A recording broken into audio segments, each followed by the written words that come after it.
Saudi আরবে মাদক পাচারের দুটি বড় চেষ্টা রুখে দিয়েছে দেশটির জাকাত, ট্যাক্স ও কাস্টমস কর্তৃপক্ষ জাটকা।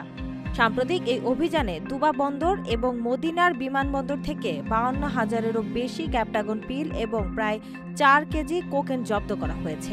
এ ঘটনার সঙ্গে জড়িত থাকার অভিযোগে 4 জনকে গ্রেপ্তার করেছে আইনশৃঙ্খলা বাহিনী।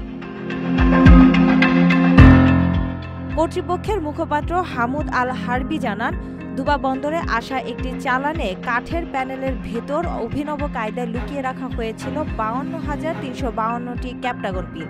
অন্যদিকে প্রিন্স মোহাম্মদ বিন আব্দুল আজিজ আন্তর্জাতিক বিমানবন্দরে এক যাত্রীর লাগেজে তল্লাশি চালিয়ে পাওয়া যায় 3.8 কেজি কোকেন।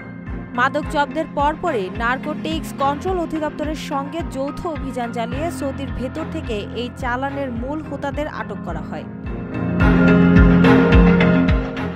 আল হারবি হুঁশিয়ারি দিয়ে জানান, দেশের নিরাপত্তা ও অর্থনীতি রক্ষায় সীমান্তে কড়াকড়ি আরও বাড়ানো হবে। মাদক পাচার রোধে তিনি সাধারণ মানুষের সহযোগিতা কামনা করেন। সন্দেহভাজন যে কোনো তথ্য হটলাইন 1910, ইমেল বা আন্তর্জাতিক নাম্বারে জানানোর অনুরোধ করা হয়। সঠিক তথ্যদাতার নাম গোপন রেখে তাকে আর্থিক পুরস্কার দেওয়া হবে বলেও ঘোষণা দিয়েছে কর্তৃপক্ষ। আপনার স্বপ্নগুলো আকাশ ছুবে প্রবাসীর হেলিকপ্টারের মাধ্যমে। বিয়ে, জন্মদিন অথবা যে কোনো বিশেষ প্রয়োজনে হেলিকপ্টার ভাড়া করতে যোগাযোগ করুন স্ক্রিনে দেয়া নাম্বারে। প্রবাসীর হেলিকপ্টার, নিরাপদ ও সাশ্রয়ী বাহনের বিশ্বস্ত নাম।